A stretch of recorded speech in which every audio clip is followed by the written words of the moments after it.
When a park is built, who should be responsible for maintaining it? The pandemic put a spotlight on the importance of our outdoor public spaces, but it also revealed that many spaces, particularly in historically disinvested areas, have no long-term funding or care plan. When cities don't put resources toward maintaining public spaces, is it fair for residents to be responsible for their upkeep? How can cities foster a culture of care and maintenance to set communities up for success in an equitable way? Urbanist Justin Garrett Moore says cities need a Department of Care dedicated exclusively to maintaining public spaces. Creating this would help foster a culture of care and maintenance, where the ongoing upkeep of public spaces and support for those who use them is just as important as their creation.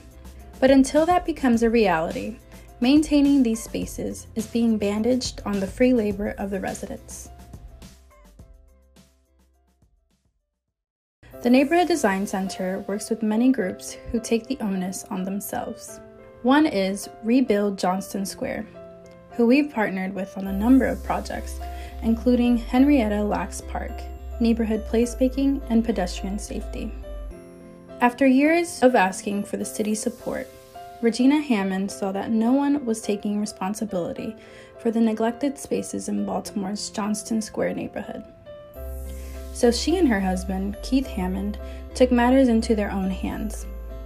They organized neighbors to help revitalize alleys, vacant lots, and street trees. The maintenance of these renovated spaces is handled by both youth and senior green teams. While Regina is proud of Rebuild's work, the question remains, why has the burden of caring for these spaces fallen so heavily on individual community members?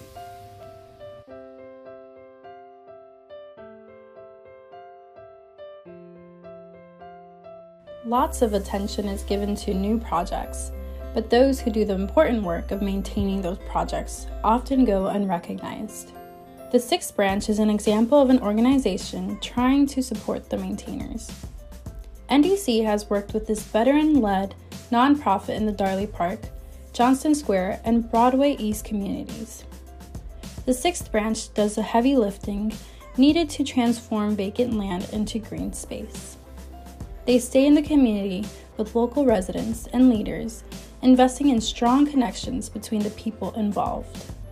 This branch has been around for quite some time, for some years, doing great work in our community, training bikers to beautification, and we're really excited for the work that they're doing right here. The Sixth Branch has been a wonderful partner for us. The work that they do is amazing. We are so committed to this community and this event because we take a long-term view when it comes to investing. We're not an organization that just likes to write a check and be done. We recognize that there's a long-term commitment to really make an impact.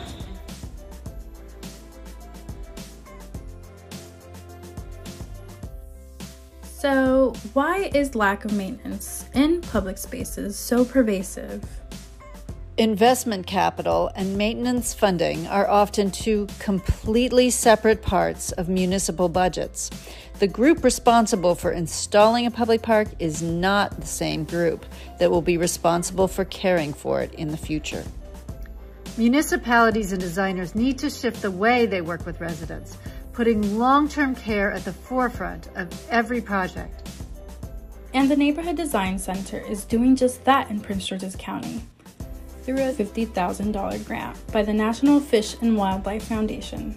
We will train a cohort of public works departments to implement uniform, customized maintenance schedules.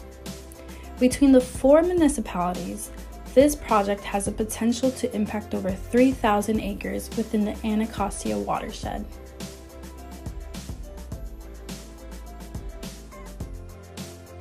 One thing is clear. We need to flip what it means to live in a healthy city by putting more value on maintenance and care than we put on creating new things. There needs to be a revolution in evaluating and revaluing care.